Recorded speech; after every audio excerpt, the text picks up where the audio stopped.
This presentation of In Their Own Words is dedicated to the brave men and women of the United States Armed Forces. In the late 1930s, the world was at the doorstep of dramatic change. For the young men of the U.S. Marine Corps, this change would mean nearly 5 years of incredible hardship and brutal combat. Victor Croizat, retired Marine Corps colonel, was one of those young men. After a brief period of training and conditioning, he was shipped off with thousands of other men to the then obscure island of Guadalcanal. As the furthest westward extension of the Japanese Empire, the island represented one of the last chances for the United States to turn back the Japanese in the Pacific. And so it was in August of 1942, a long 7 months after the horrible events in Honolulu. The American Pacific Fleet landed 19,000 Marines on Guadalcanal and then engaged the Japanese Navy in some of the most devastating naval battles of World War II. Victor Croizat was then a second lieutenant, watching the sea battles from the island. It had been a long trip from the college campus to this far-flung battlefield. How I got in the Marine Corps. The short answer to how I got in the Marine Corps was that I was born in Tripoli, Libya. And being born in Tripoli, naturally, either that or the halls of Montezuma, I'd in the Marine Corps automatically. But that's not the real truth, because at the time I hadn't the foggiest notion of what the Marine Corps was, neither did my parents. The truth is I came into the Marine Corps because there was a war going on in Europe. My father, being a very serious reader of the news emanating from Europe, was convinced that it was just a matter of time until we got in it. I was graduating from the University of Syracuse, 1940, with a reserve commission in the Army, so that in the event anything happened, I was bound to be called up. And at the same time, I'd received a fellowship to do graduate work. And then the Marine Corps came along with the offer of a regular commission to the three of us in the ROTC program, the ROTC regimental commander and the 2 battalion commanders. We discussed it and decided that being a regular officer was probably better than being a reservist waiting to be called, so we all accepted the generous Marine Corps offer and put in a chit to become second lieutenants in the Marine Corps. And that's about how we got into the service. Very simple and straightforward. Now, the atmosphere that we found on the campus at that time was essentially not militantly hostile to the military in any sense of the Vietnam War, for example, but no great enthusiasm or particular understanding of what was going on in Europe. The Germans had attacked Poland in '39. There was the strange war where the Frenchmen pictured sitting on a stool watching the Germans, and the Germans playing music on the other side of their barbed wire, and so it was a drôle de guerre in those days. But in 1940, the Germans broke through the French lines, headed for the Channel, and pretty soon they were in Paris. There was a capitulation of French arms. All of this happened just about as I was graduating. So it seemed to me that the decision to go into the Corps was correct. But I was surprised going back to Syracuse after listening to my father's comments as these events were developing in Europe to discover really no evident either enthusiasm or general feeling among the student body. It was just something in the news, not really of primary importance. And I recall being particularly struck by the strange fact that President Roosevelt had declared a national emergency shortly after this had happened in Europe, so that there was actually in Washington a display of concern which I didn't feel reflected in the campus. At any rate, the three of us went off, first thing we did was accept an Army offer for 2 weeks of active duty at Camp Dix. And this was pending the processing of our request for a regular Marine Corps commission. So we went down to Camp Dix, and as a young second lieutenant, I was standing on line to draw my equipment because we were going to be living in tents. And as I got in front of the supply sergeant, I extended my arms, and lo and behold, a young soldier popped up. He extended his arms. The supply sergeant dumped all my gear on this poor soldier, and I said, "What are you doing?" And he said, "Well, I'm getting the lieutenant's gear, sir. I'm the lieutenant's orderly. And I've been living for $2 a week rent and $5 a week food in college for the last few years, and suddenly finding myself with an orderly was a rather strange experience, even though we were just living in tents." I must confess that I don't remember much about the training the Army gave us in 2 weeks, but when I got to the Philadelphia Navy Yard, where the basic school was then located, the question of orderlies never came up again. There just weren't any in the Marine Corps.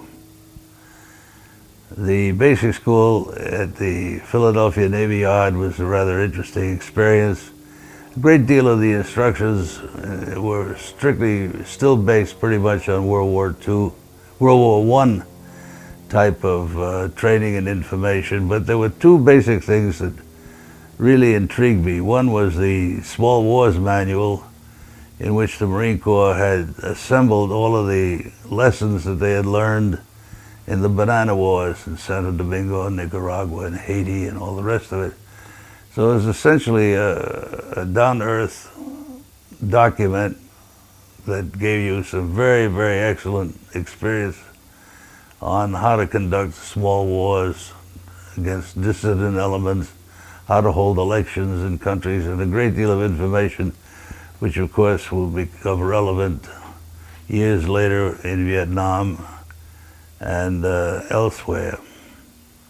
The other document that was of considerable interest was FTP, Fleet Tactical Publication 167, which was essentially the essence of the conduct of amphibious operations, which was something that the Marine Corps had been working a great deal with, and was now on the threshold of really, the payoff was coming.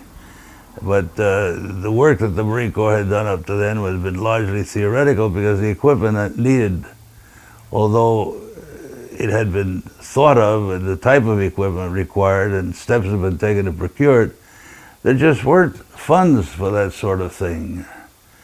I recall the landing craft, the total budget for landing craft back in 39-40 period was $40,000.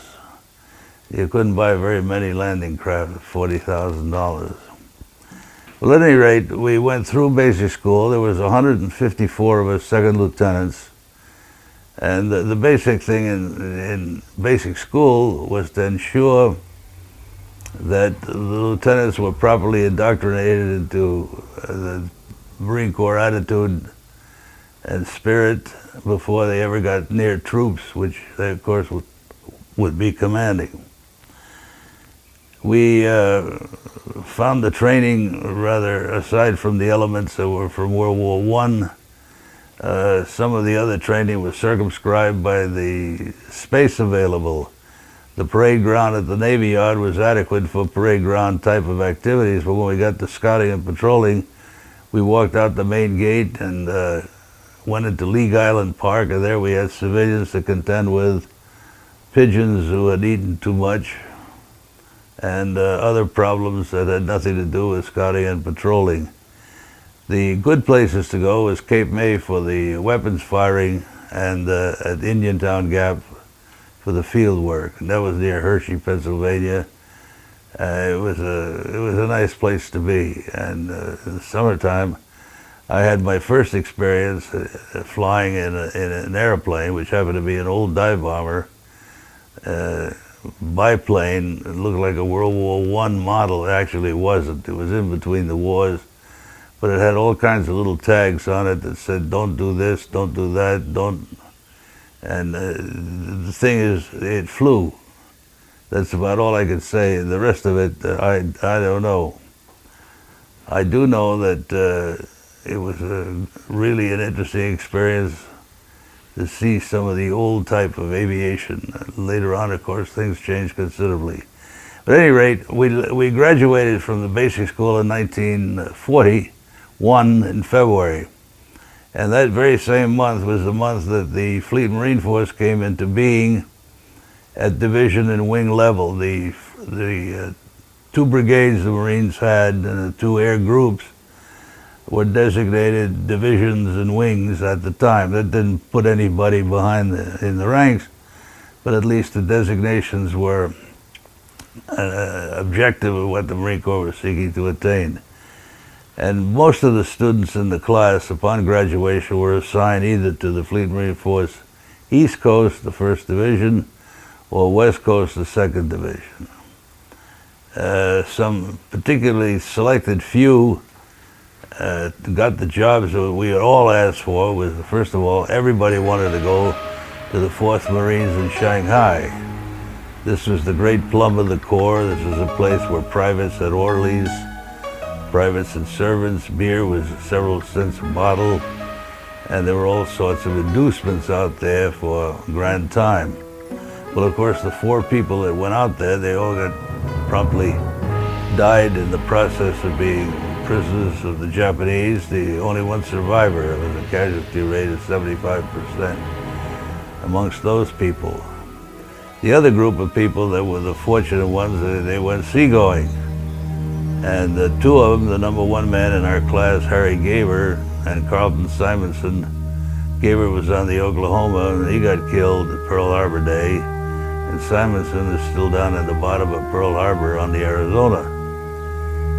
The rest of them got pretty badly shook up, but no others were killed at the time. At any rate, for us, for me particularly, it was Quantico, where I was supposed to await the arrival of the 1st Division elements, finishing a training exercise in the Caribbean. We went to Quantico, discovered that it was still operating under the peacetime rules, which meant that an officer going to the post movie had to wear coat and tie at Quantico, and if he went to Belvoir, the home of the U.S. Army Engineers, the normal dress for movies there was either evening dress, military, which meant blues in the Marine Corps, or black tie. And this formality was rather amusing, coming in at the time that the war was beginning to take a hold, and a lot of people were moving into the Corps. I came in, the Marine Corps was less than 30,000. By the time we left, the reserves had been mobilized, and we were running at 65,000. And by the end of the war in 1945, the Marine Corps was over 500,000. Gives you an idea of the expansion of the Corps at the time. At any rate, back to Quantico. Sure enough, the 3rd Battalion, 5th Marines came up from the Caribbean, and finally I was assigned to the battalion and reassigned to the mortar platoon of M Company of the 3rd Battalion, which is a interesting experience which I had for just a few short days, I should say a few short weeks, until I got called to join the detachment of the amphibian tractor unit down in Dunedin, Florida.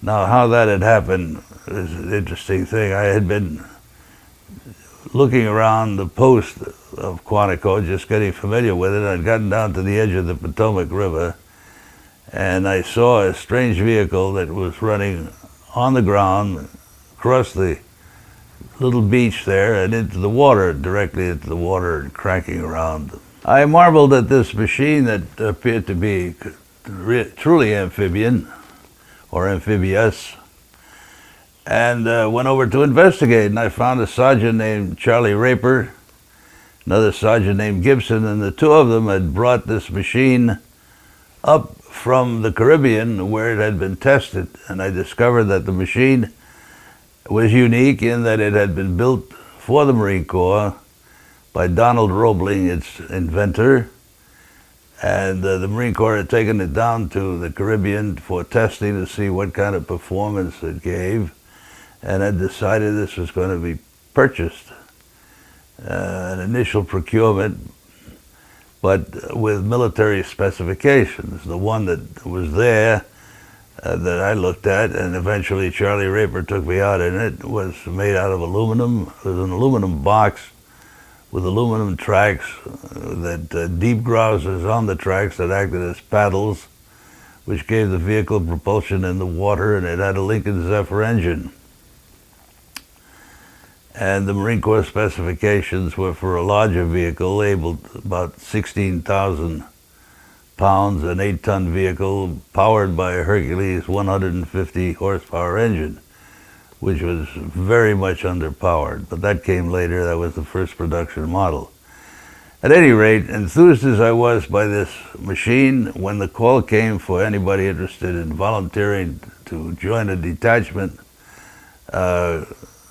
that was going to start working with these machines as they came out of the factory, I immediately volunteered. And I heard nothing more about it. Then I got transferred to the 5th Marines, and then I was in the 5th Marines about 3 or 4 weeks when I got orders down to the detachment in Florida. And there was a very interesting thing. I arrived just about the time that the first vehicle was coming off the assembly line, which was July of 1941.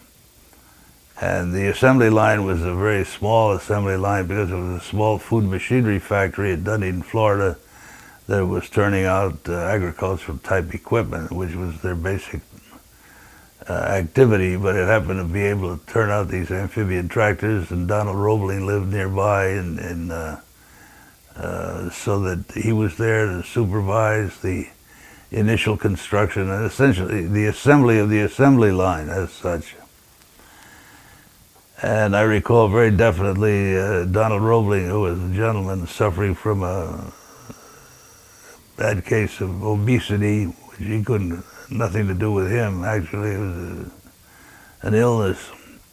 But sitting down in the cement floor of the factory with the various engineers and various Marines talking about this strange machine.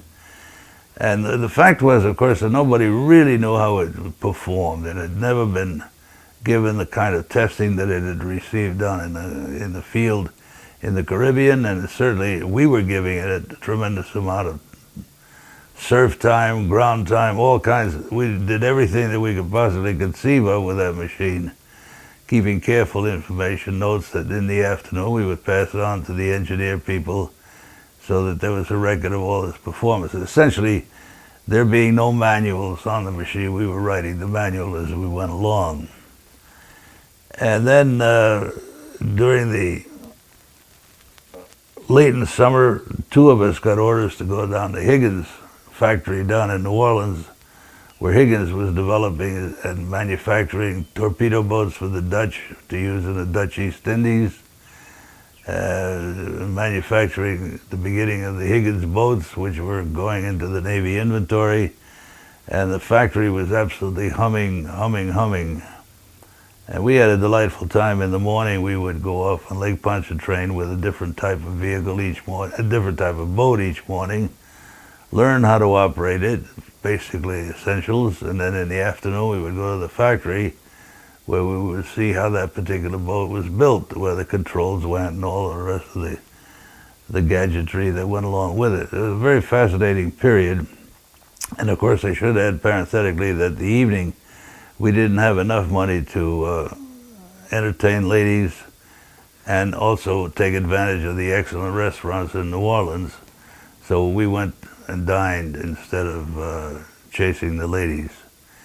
And Higgins' secretary was a little bit perturbed at our ignoring her. She was indeed an attractive young lady. But I explained to her when we were in the office saying farewell to Mr. Higgins and having a departing drink. I talked to Crystal later on and explained to her that the reason we hadn't made a pass was simply that we probably preferred Antoine's for dinner and couldn't afford both. Well, she didn't quite know how to take it, and I still don't know how well she came out of it, but at any rate, that was a negative experience in the pursuit of women.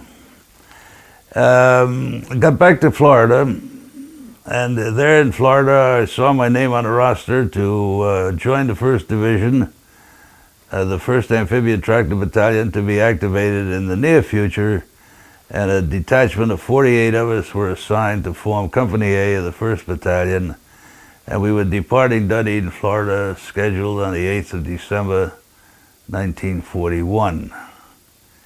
So what happened, of course, is I was making my farewell calls on a major commanding the detachment on the 7th of December when I found everybody in the house glued to the radio and discovered that they were listening to the Japanese bombing Pearl Harbor.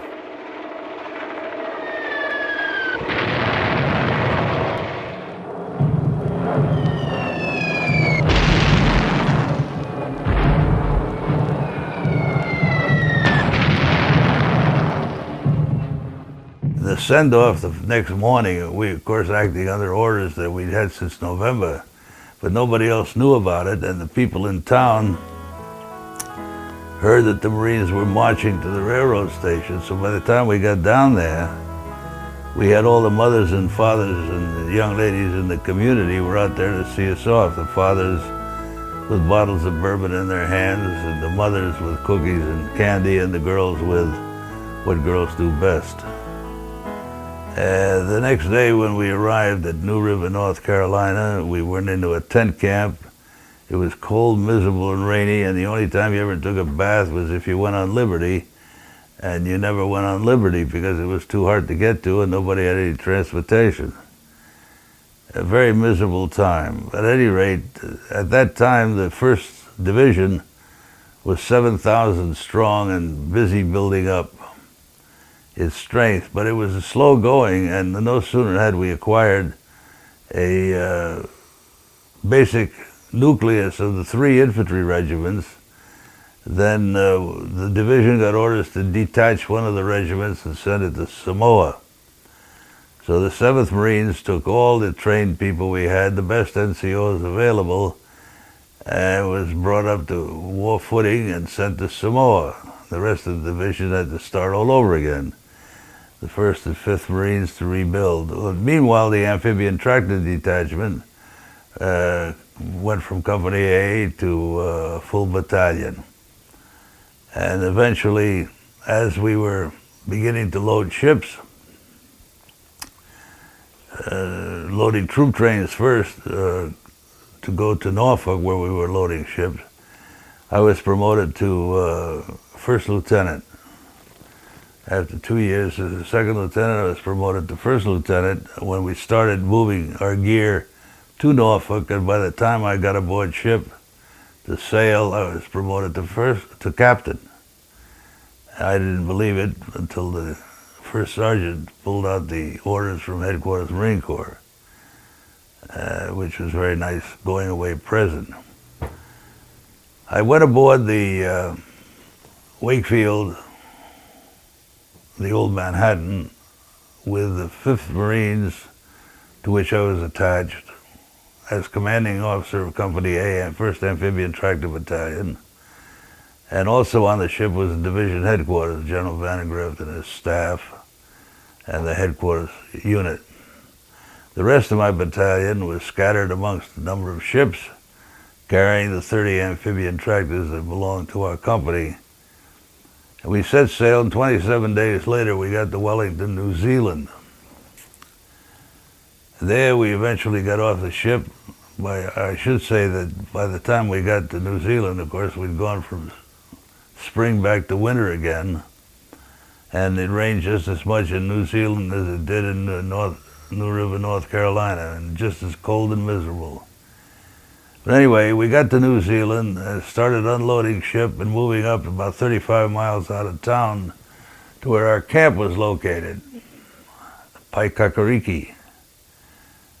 And it was a very interesting experience to find in a pouring rain the camp that we were assigned to, consisting of some tent platforms in which in the middle of the platform was a bundle otherwise known as a tent. And these tents were erected in a pouring rain, and we made a miserable little home for ourselves. No sooner had we done that than I was called to a conference on the ship, conference held by the commanding officer of the 5th Marines, informing me that I had to have my company back aboard ship by the 4th of July, and I was supposed to draw ammunition and all sorts of nice things. And I mentioned to the colonel that our vehicles had not been painted. They were in the original aluminum paint that came out of the factory, which was not a particularly attractive paint to go to combat with. And we also had no radios and no machine guns. All of these were coming in second echelon shipping. And second echelon shipping was due in on the 11th of July, and the sailing date for the operation was the 22nd. Now, what had happened was that we had arrived in New Zealand on the 14th of June. 12 days later, General Vandegrift had gone to Auckland to pay his respects to the theater commander, Admiral Gormley, and Admiral Gormley had informed General Vandegrift that instead of spending what we anticipated was to be the remainder of the year training in New Zealand, which we badly needed because we had never had division level training or regimental echelon training, that we were going to load aboard ship and sail on the 22nd of July for the invasion of the Solomons. Well, Vandegrift knew this. Of course, this was kept secret from us, but when I was aboard ship being told that I just turn my company around and close the camp that had just opened and get into, go back aboard ship even before I had my vehicles ready for combat, that something more than a rehearsal or something more than a training exercise was in the wind, especially when you draw ammunition. You normally don't do that for a training exercise. At any rate, it was pretty much of a madhouse. You can imagine the ships coming in loaded commercially. That meant that all the space was occupied with gear. They had to be unloaded at the pier in the rain, and the material sorted out, reassigned to the units, and then we combat loaded the ships that we're going to go to Guadalcanal with. So it was a madhouse, and the stevedores who were supposed to be doing the work could not be told what was going on or the purpose of it. So they were very, very annoyed at having to work so hard and not having their tea breaks. And they were very strongly unionized in New Zealand, and tea breaks were an important part of their union contract. The net result was that General Vandegrift threw them all off the piers, locked the gates with Marine sentries on them, and we did our own loading and unloading. Well, that was an interesting experience in itself, but then there's another side of the story. Be it as it may, we made the sailing date on the 22nd of July. We actually put our machine guns and radios on the vehicles aboard ship. And the reason they were painted gray was because that's the only paint we could bum from the Navy. And we headed for the Fijis, where we were going to have a rehearsal. And there in the Fijis was the first meeting of a number of unit commanders who were coming in to reinforce the division, and also the senior admirals commanding this whole operation. I was not present at the meeting. It's just General Vandegrift and one or two of his officers. But later on we found out that, first of all, the theater commander did not feel it was sufficiently important for him to go. So he sent a deputy, an Admiral Fletcher, who had commanded the carriers in the Battle of the Coral Sea and in the Battle of Midway. Was very, very concerned with the vulnerability of the few carriers that we had left in the Pacific area. And as far as he was concerned, the Marines were pulling a raid on Guadalcanal, and he was not about to hang around more than a couple of days. He was going to take off. Well, this meant that the cargoes had to be unloaded in a couple of days, and Admiral Turner said he didn't think he could do it, but he was going to try. And General Vandegrift said he knew damn well it couldn't be done. So there was a very difficult time for the poor general, but nonetheless, that was the way the thing went. No one changed Fletcher's mind. He was the senior man there, and nobody was really convincing Admiral Turner that he couldn't do it, but General Vandegrift was absolutely correct. It could not be done in the time allocated. At any rate, we sailed at the end of July. We sailed out of the Fijis, where the rehearsal had been a complete flop, because the beach that we were supposed to land on was full of obstacles, coral and boulders, and the Navy decided they weren't going to risk the boats that they were going to need for the actual combat landing and the rehearsal in the Fijis. So the whole thing was aborted. We never got ashore. Some people did get ashore, and as a matter of fact, we left behind several Marines who never got the word to get back aboard ship. But we sailed off for the final run to the Solomons at the end of July and ran into terrible weather, which was very fortunate because that meant the Japanese observation aircraft never found us. So we got to Guadalcanal on the morning of the 7th of August without being spotted, total surprise. And the landings went off just very nicely against no opposition either on Guadalcanal side, where the main landing took place, or on the Tulagi side, which was the headquarters for the Solomons, where the landing itself was done without any difficulty, but the subsequent fighting was very serious. We had nothing like it on Guadalcanal itself. The only item of interest was that on the way up to Guadalcanal, from the Fijis, Colonel Hunt had the regimental commander of the 5th Marines, had me, myself, and Ike Eigelhart, who had commanded his engineer company, in for a little meeting in his cabin. And he said, the colonel told us, we have a stream on our right flank when we go ashore, which of course is theoretically an obstacle to any Japanese counterattack.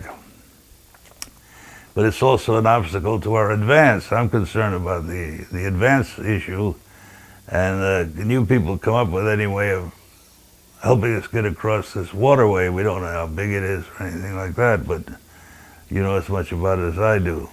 Incidentally, our intelligence was pretty poor. We didn't even know the name of the stream, and we had it corrected later on several reports when things finally got straightened out as to where different objectives were that mislocated, and at any rate, that's neither here nor there. But Ike and I came up with the idea of using amphibian tractors as pontoons for bridges, and if his engineers could build some platforms that we could hook onto the amphibian tractors, we could run the tractor into a stream and use these wooden platforms, hinge them on each side, and form a bridge. Well, the whole thing was concocted right then and there. We did some sketches. We went down into the hold of the ships, got enough dunnage and timbers and what have you, and at any rate, when we got to Guadalcanal,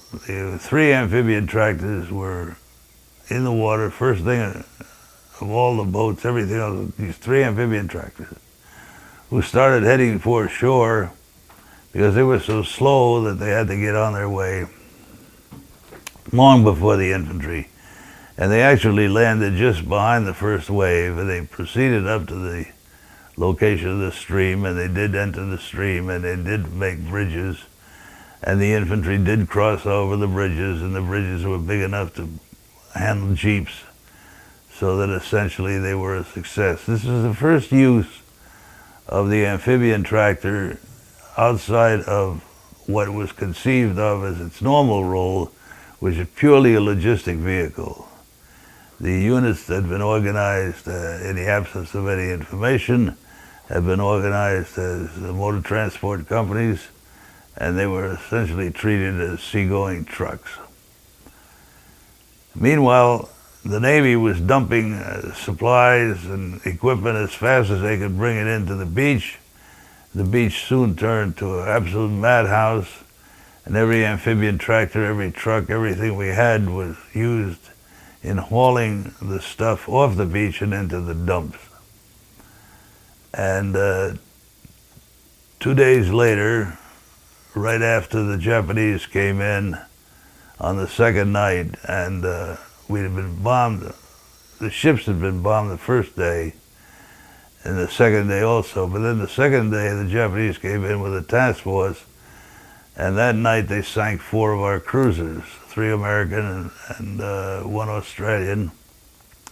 One of the Navy's worst defeats. It was a terrible, terrible night. And we were watching the thing from the shelter of our amphibian tractors. And of course, we thought naturally it was the American Navy who was winning, but it turned out the next morning that the debris washing up on the beaches was made in the U.S. and not in Japan. Well, the next thing that happened, of course, Admiral Turner followed Admiral Fletcher, who pulled his carriers out, and we were left with limited supplies, not all of our equipment, mostly not the engineering equipment, and just about enough troops to put a perimeter around the airfield, which had been taken, of course, with very little opposition. And the situation seemed to be precarious. Among other things, we had only 2 meals a day, not enough rations to go around. And one of the meals was Japanese rice with whatever condiments we could put in. At one time, the condiments included sheep's tongue that came in large quantities from New Zealand. Not the favorite food of the Marines, but nonetheless quite edible. That's where we learned to appreciate heart of palm salad, which of course required that the trees be knocked down, and the hearts of palm was not enjoyed until there had been a bombardment. And the Japanese, of course, came in very, very soon with the empty ocean around us, and we had no airplanes overhead. For the first 13 days, there was no friendly aviation. Everything that flew had the meatball on the wing, and most of the stuff that was afloat was flying the rising sun flag. And it was kind of a lonely place. And by that time, we'd gotten used to the fact that every day, around noontime, we'd get bombed. Noontime being the earliest that a formation of bombers flying out of Rabaul could reach us. And so we got it, sometimes we just got it at noon, and sometimes we got it at noon and then in the early evening, which was the second run.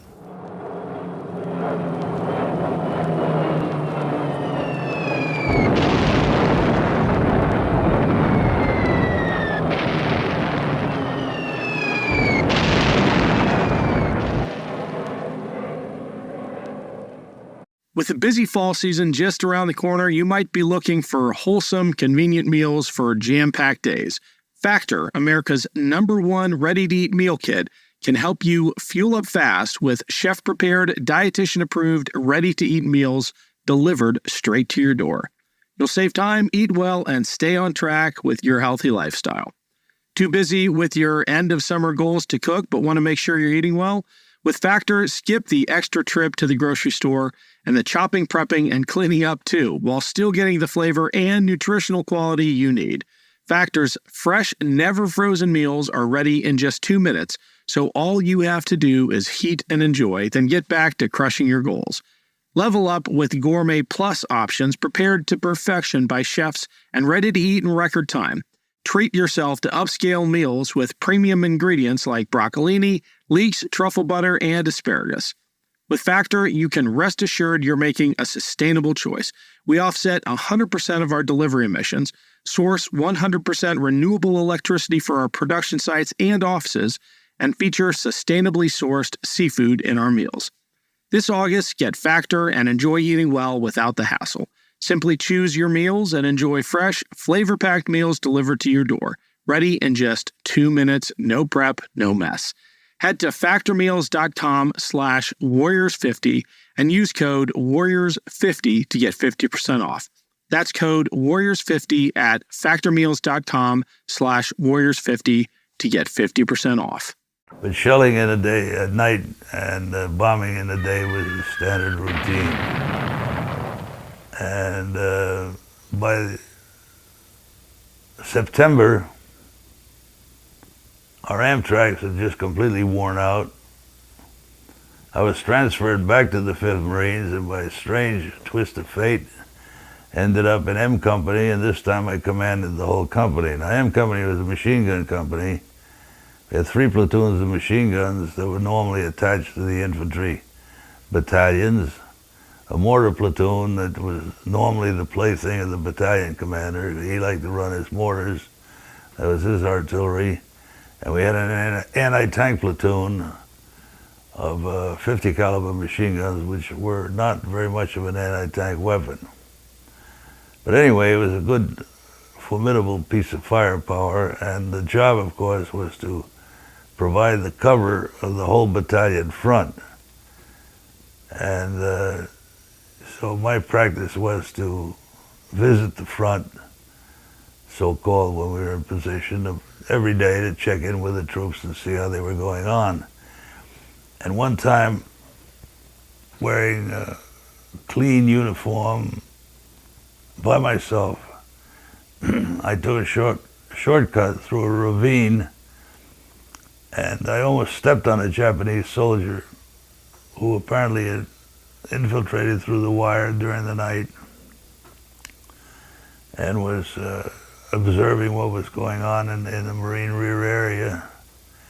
And when this dumb Marine, me, almost stepped on him. Well, this lad was not imbued with the spirit of banzai, because he took one look at me, and instead of sticking me with that bayonet he had on the end of his rifle, he started running in the wrong direction. And I thought to myself, aha, Japanese, enemy, shoot gun, yeah, I've got a gun. And finally, what seemed like an hour later, I pulled out my pistol and I fired at him. Well, by a strange coincidence, I happened to fire number 1 in my basic school class on record day with a pistol. So I thought I was a pretty good shot with a pistol. If I'd have thrown it at the Japanese soldier, I probably would have hit him. But as it was, I fired at him. I missed him by a mile, which just goes to show you the impact of surprise in combat, what it does to your nerves. At any rate, pretty soon I started making some noise enough to rustle some Marine interest, and we went looking for this young Japanese soldier, but never found him. And as a matter of fact, the Marines around weren't quite sure that I had seen one. They gave me kind of that skeptical look. At any rate, then we had in September, first of all, in August we had the Battle of the Tarawa, where a Japanese colonel named Ishiki had a regiment that was supposed to land at Midway. Well, of course, he never got to Midway. So they ordered him to Guadalcanal, and before he had anything of his regiment on Guadalcanal, he had just had 1 battalion. He launched the battalion into an assault against the American positions, convinced, of course, that he was going to be able to drive them out. He didn't do very much in reconnoitering, he didn't do very much at all in planning, and he didn't do very much in using his brains, result of which was that the massed battalion attacked the front of the 1st Marines, occupying the east side of the perimeter, and they came across machine gun fire, firing along barbed wire. And the next morning, the tank platoon attached to the 1st Regiment moved in on the flank of this Japanese force and drove them to the sea. Shortly after the morning came in, the Japanese were absolutely wiped out. Colonel Ishiki was killed, and the whole regiment, the whole battalion was stuck in the sand, and it was a rather ghastly mess. That very same day that Ishiki had launched the attack, the 1st Marine Aviation had landed on Guadalcanal, so that the second day of the attack, launched at night, the second day of the attack, the aviation was actually able to intervene and shoot up some of Ishiki's rear area. But basically by that time it was all over. This was in August. Then in September, the Japanese had brought in more reinforcements, and this time they attacked the ridge, which was the dominant piece of terrain overlooking the airfield. I should say not overlooking, but close to the airfield, coming from an attack coming from inland. And a Japanese general named Kawaguchi had assembled his forces by marching them inland and was going to attack the airfield from the south. Meanwhile, the Marines had taken the Raider Battalion that had landed on Tulagi. They brought it over from Tulagi and put it on the ridge. So Lieutenant Colonel Edson, the Red Mike Edson, was up there on the ridge with this battalion that Kawaguchi hit. And it turned out to be one hell of a fight. And suffice it to say that Edson got the Congressional Medal of Honor for commanding the thing, and it was an incredible performance of a night action of infantry locked in combat when you couldn't see your hand in front of your face. It was certainly a well-earned decoration. And out of that, the battalion, the Raider Battalion, was pretty badly hit. The casualties it had taken on Tulagi, plus the casualties it took in the Battle of the Bloody Ridge, was such that the battalion was pulled off the island, and Edson was promoted to colonel and assigned as commanding officer of the 5th Marines. Leroy P. Hunt, the commander that I had worked for, who was a veteran of World War I, was pulled out and relieved and sent on home. He was not relieved in the sense of being pulled out of combat because he retired as a lieutenant general, so he didn't do badly at all. But he was an older man, and it was a good thing that he was, his command was taken over by Edson. Well, when Edson took over the command, he also took over, of course, the responsibility for assigning the front lines, and he did something to my front line, to my battalion's front line, that I didn't like. And I told my battalion commander that the machine gun positions that conformed to the new regimental commander's wishes were not, to my mind, all satisfactory.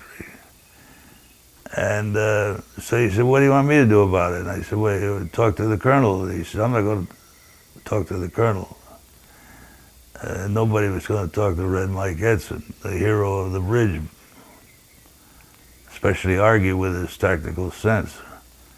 So I wasn't smart enough to know better, and I went to regimental headquarters, saw Don Dixon, who was the adjutant at the time. Don, incidentally, was the artist that did all those sketches of the Marines on Guadalcanal. He was a very good artist. And I asked Don if I could see the old man, and Don brought me in to see the colonel. And the colonel, the gentleman from Vermont, whose appearance was as glacial as the weather in the state in the wintertime, icy blue eyes, looked at me and he said, what's on your mind, Captain? I told him, I said, I don't like the machine gun positions that have been selected when you move the lines, and I'd like to shift them around. And he looked at me without saying a word. He just picked up his steel helmet, got up and said, let's go take a look. I spent the rest of the day not behind our wire looking at our positions, but on the other side of the wire. He said the only way to really find out how these things looked was to be on the enemy's side. Well, I didn't mind that under normal circumstances, but there have been an awful lot of Japanese wandering around in that area, and I must say that for the next few hours I had a prickly feeling in the back of my shoulders. But we did have a nice discussion. He had a very good sense of terrain, and I'm happy to say that he argued me out of most of my objections, but I managed to salvage enough changes for my own self-esteem. And so we got into October. In October, the regiment decided, the division decided the regiment should be used in an offensive. And the 3rd Battalion was going to be used as the anvil of an operation in which it was going to be a flanking movement, the hammer sweeping the Japanese and striking the anvil.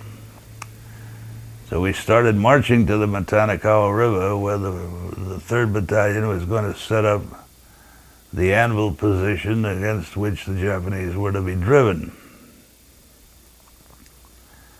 And we really never got there because the Japanese thought they'd better come on our side of the river first. So when we got there, the first night was absolute bedlam. The Japanese and the Marines were all mixed up during the night, and normally the rule was that when nighttime came, you got your hole, dug a hole if you didn't have one handy, and stayed there. Anything that moved was hostile. And here we had a night in which there was constant movement. I had actually a machine gun. The water jacket was slashed by a sword stroke from a Japanese officer who did manage to get one of my men, and the poor lad spent a very bad night, practically disemboweled, and then was eventually died the next day. But as things were getting a little dicey, Colonel Edson came up and wanted to find out what was going on, and when he learned what the situation was, he decided he was going to stay there himself. And after it got dark, and when I say dark, I mean dark, you just couldn't see a thing. I got a call from the colonel. I went up to see him, and he said, I want you to get 4 machine guns from your reserve, and I want you to put those machine guns up there just in front of the woods to cover that clearing that leads to the river, just in case the Japanese send anything across the river more serious than the outpost they have now. And so the answer to that is aye, aye, sir. And the 4 machine guns being far to the rear, I had to find a Jeep and a driver and get him started, heading back down the trail to the rear area to get the 4 guns and enough ammunition to 500 rounds, 2 boxes of ammunition per gun. Meanwhile, I had to find somebody to shoot the guns and the gun crews, and all my gun crews obviously were committed with the guns that were with the infantry. They were in position up forward, so I wandered around the command post, and any time I'd find a body, I'd say, you just volunteered to be a machine gunner. And the way we operated was that each man held onto the belt of the Marine in front of him, and we formed a snake line. By that time, the sergeant came up with 4 machine guns, 4 tripods, and 8 boxes of ammunition. That gave me 3 men per gun, 1 to carry the gun, 1 to carry the tripod, 1 to carry the 2 boxes of ammunition. And I formed this long line of people holding on to each other, and I was in the lead, and I went along the trail. And it was so dark, I wasn't quite sure where the trail was, so I had to bend down and feel it. So I did most of my walking in a squatting position, along which I felt one time a leg. And I was a little apprehensive as I fumbled down toward the shoe, because if the shoe had a split toe, I knew he'd be the wrong side. He'd be Japanese. And I was delighted to find it was a Marine shoe. And when I said Marine in a very low voice, there was a husky reply, yeah, yeah. And it was quite obvious that the young fellow laying there on the ground was probably scared as much as I was. At any rate, we finally got to where I thought was about the edge of the woods, turned left, and dropped off my 4 guns in what I thought was approximately the proper position. Then I made my way back to the command post, reported the job done to the colonel, and moved into my foxhole, where I spent the rest of a delightful night listening to the colonel, talking to the mortars, talking to various people, using the telephone that I had in my company because everything else was swamped out in this pouring rain that continued most of the night. That was probably the worst night I ever spent any place during the whole bloody war. And the next morning it turned out that the guns were not exactly placed in the most beautiful positions, but they were adequate, and I went up there first thing in the morning to make sure that any adjustments were made before the colonel came up to inspect them, try and keep peace in the family. And eventually the striking force came in, the anvil held, and after 3 days of glorious adventure, we were back in our rear positions and ready to start all over again. We started all over again in November. We did exactly the same thing. And there at the time, I heard some 155 shells going overhead. Since this was the first time I'd heard that, I telephoned to the rear and said, "What's firing?" And they told me that some Army 155 guns had just come in and had gone into battery and were supporting our operation. And when the operation was over, I went back to take a look at these guns, and much to my surprise, they had been manufactured at Le Croizat in France in 1917 and had been turned over to the Army in the reverse Lend-Lease that we enjoyed in World War I, because in World War I, a great deal of our equipment, the Chouchou rifle, automatic rifle, before we got the Browning, was French manufactured. Practically all the aviation was French manufactured, and an awful lot of our artillery was French manufactured. This was one of the contributions that had been made. And we now get to the final phases of it. This was our last offensive. I should go back to an amusing incident that occurred in late October, when, not late October, so late September, I'm sorry, late September, when the 7th Marines came ashore, and Colonel Puller, the famous Chesty Puller, was commanding a battalion of the 7th Marines, and he was scheduled to land over the beach area in which I covered with a platoon. At the time, the 3rd Battalion, 5th Marines, and my company covered the left angle of the perimeter defenses. We had a platoon of machine guns, a rifle company deployed on the beach. Then the line bent inland, and 2/3 of the battalion was actually inland. So we formed the corner of the covering front for the perimeter on the left, in the west. And with Colonel Puller bringing his battalion through my wire, I had only enough wire to lay it down and pick it up every time I moved. There was no wire to waste. And I could only make one double apron fence with the wire I had. So I had gaps cut in the wire and sentries put on the gaps so that the infantry coming ashore could go through the gaps, and then I could just hook them back up together again and close my gaps, and I was back in business. Well, one of my officers came rushing up and said, the 7th Marine unit's coming through with just crushing the wire. There's such a damn hurry to get ashore. So I went and looked up the battalion commander, and to my surprise, it was Louis Puller.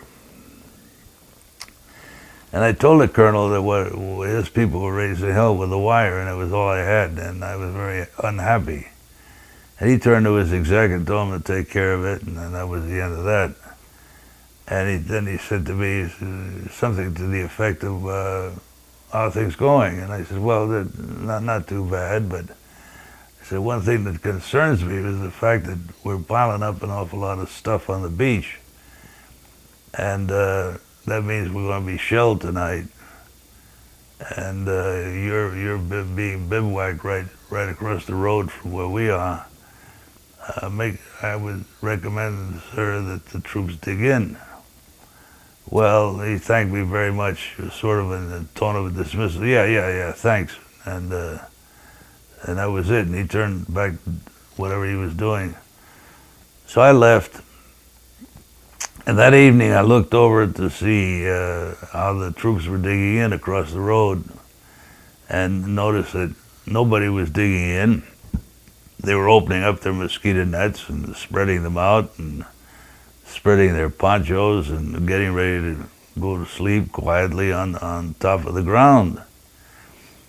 And I went over and told them I think maybe they should dig themselves a little hole and get into it. Well, nobody paid any attention, because normally, you see, they figured that this was just some of the old-timers that are trying to scare the newcomers.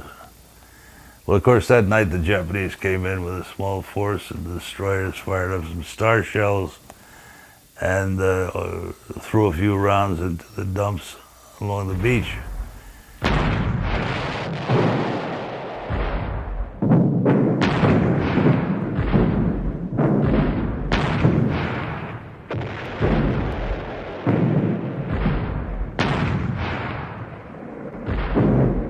Steel helmets, spoons, mess gear, anything they could claw at, trying to dig a hole and get in under the ground cover.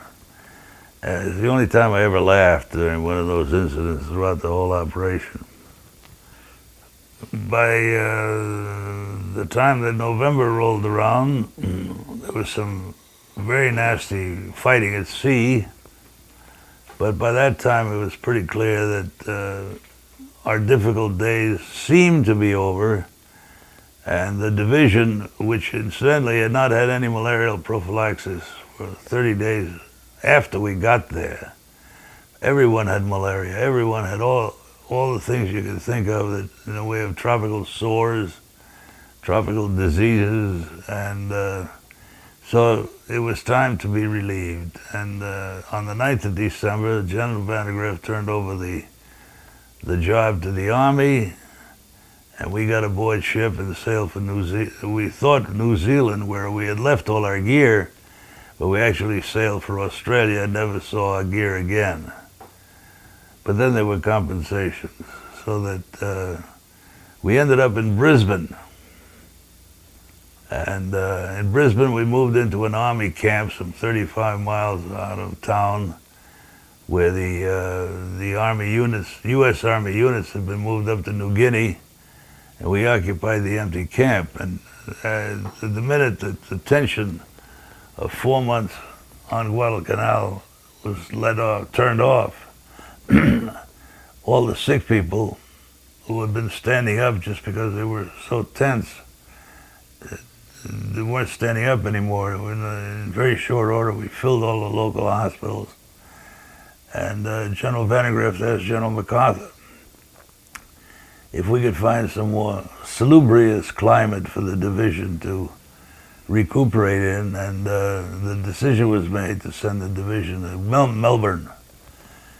And we got back aboard ship, and on the way to Melbourne, I got orders along with 15 or so officers from the 5th Marines to report to Quantico to attend the 1st Command and Staff course. Well, we were not the slightest bit interested in leaving Australia, because we discovered as we were up in Brisbane, this was indeed paradise, because all the Australian men were in North Africa or in Singapore fighting the wars over there, and they had left all their women behind. And this was a very difficult time for them, and the Marines were in a position to assist them in this moment of trial and stress. And they were looking forward to doing so. And I was looking forward to contributing, and I didn't want to go back to the States like anybody else.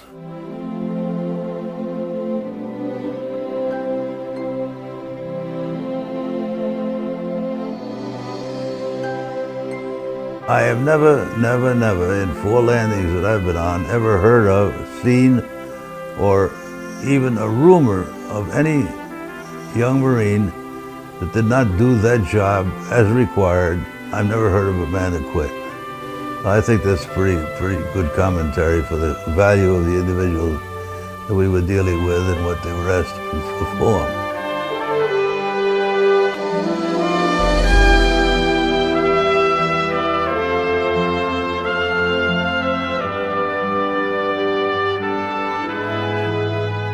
Misadventures aside, much work was left to do in the great battle for the domination of the Pacific. Croizat and his fellow Marines faced great and arduous tests in the years ahead, but they would not waver. They did not falter. And so they fought on, assaulting beach after bloody beach, island after island in the drive to Tokyo. But always, Croizat would remember that earliest of Pacific battles, where the tide had been turned and boys had become men. It was the first blunting of the victorious Japanese military, and it put an entire empire on the run. It was the bloody battle for Guadalcanal.